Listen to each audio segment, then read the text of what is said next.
Comment être près de Dieu, mais loin de sa parole? Comment entendre sa voix quand il n'est pas tout ce qu'on voit?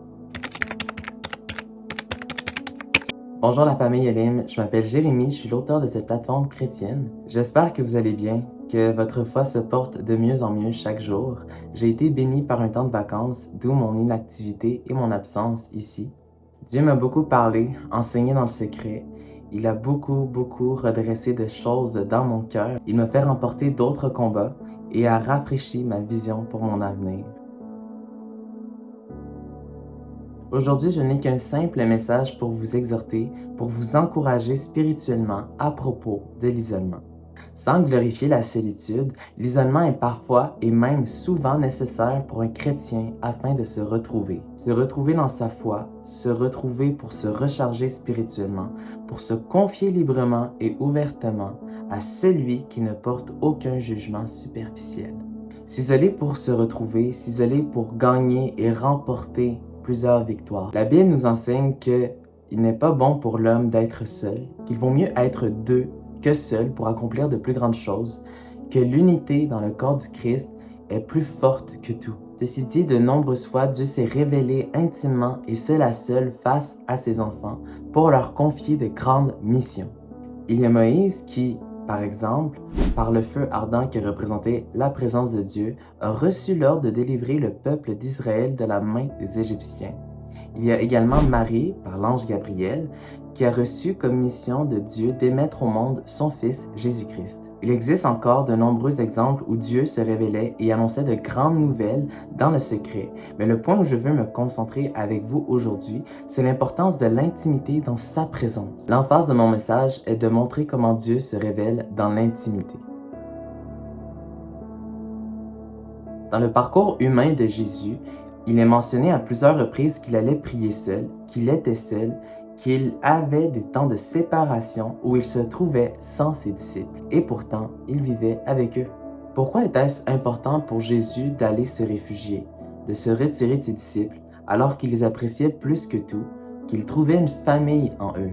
Avant de bien répondre, j'aimerais faire un parallèle avec l'Église contemporaine. J'aimerais savoir combien de fois t'es-tu senti isolé et désespéré avant d'aller à l'église? Combien de fois, même après, ton cœur était toujours brisé par une situation qui ne quittait pas tes pensées? Comme nous qui vivons des désespoirs, des luttes sans fin, des déceptions immenses et de multiples tentations qui viennent nous tourmenter jusqu'à l'heure du coucher, Jésus lui aussi était forcément dépassé par certains chemins qu'il devait emprunter pour accomplir sa mission, son appel. Il était destiné à une tâche bien spécifique et avec un temps limité.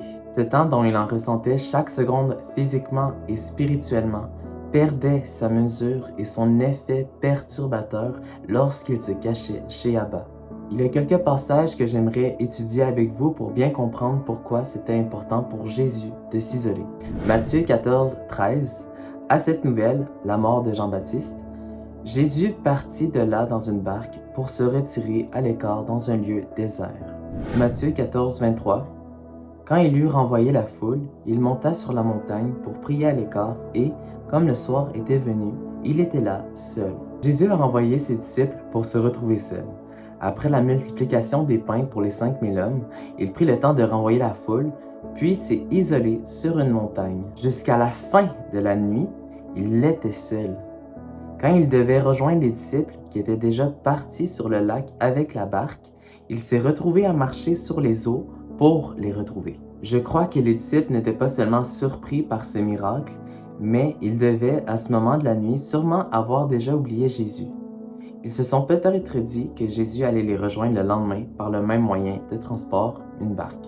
Jean 16, 32, 33. Voici, l'heure vient, et elle est déjà venue, où vous serez dispersés chacun de son côté, et où vous me laisserez seul, mais je ne suis pas seul, car le Père est avec moi. Je vous ai dit ces choses afin que vous ayez la paix en moi. Vous aurez des tribulations dans le monde, mais prenez courage, j'ai vaincu le monde. Jésus est allé prier, se réfugier dans la présence de Dieu au jardin des Oliviers à Gethsémani. Il s'ensuit son arrestation, sa crucifixion et sa résurrection. Ces exemples dans la vie de Jésus nous démontrent vraiment combien c'est important de créer des moments où il faut se mettre à part, séparé du reste. Jésus était avec sa famille, Jésus était avec ses disciples, avec des gens qui ne désiraient qu'une seule chose, être dans sa présence. Il était entouré d'affection par la foule et ses disciples, ces gens l'aimaient. Et étrangement, il avait besoin parfois de se retrouver seul. Je ne sais pas exactement ce qu'il y a dans ton cœur pour te faire sentir que tu dois affronter certains combats dans l'intimité, mais comme Jésus, va te recharger dans la présence de Dieu. Là où Jésus était triste, là où Jésus était déconcerté, affligé, chargé par le poids de ses pensées, il a trouvé la force nécessaire pour accomplir sa destinée. Au cœur de la tempête, comme Jésus, prenons l'habitude de nous isoler. Et ce que je veux dire par isoler, ce n'est pas de couper les ponts avec toute relation, mais simplement de se retirer de la foule, du bruit, pour se concentrer et s'ouvrir entièrement à Dieu. Pour se décharger de nos peines, de nos blessures dans sa présence. On fait face aujourd'hui à tellement de tourments au quotidien. Les factures, la famille, le travail. Comment parvenir à la fin du mois avec le budget que nous avons? Les études, les relations. Et ces inquiétudes deviennent si grandes qu'elles viennent étouffer notre foi. Et rappelons-nous que c'est par elles que nous sommes sauvés, que nous sommes justifiés. Les plans destructeurs de l'ennemi sont dans le but de décourager ta foi pour ultimement ébranler ton salut. Alors, recharge ta foi dans l'isolement. Matthieu 6,6. Mais toi, lorsque tu veux prier, entre dans ta chambre, à l'écart, ferme la porte pour prier ton Père qui est là, dans cet endroit secret. Et ton Père qui voit ce que tu fais en secret te récompensera. À bientôt la famille LM, rappelez-vous que vous avez de la valeur inestimable aux yeux de Dieu cette semaine. Bye!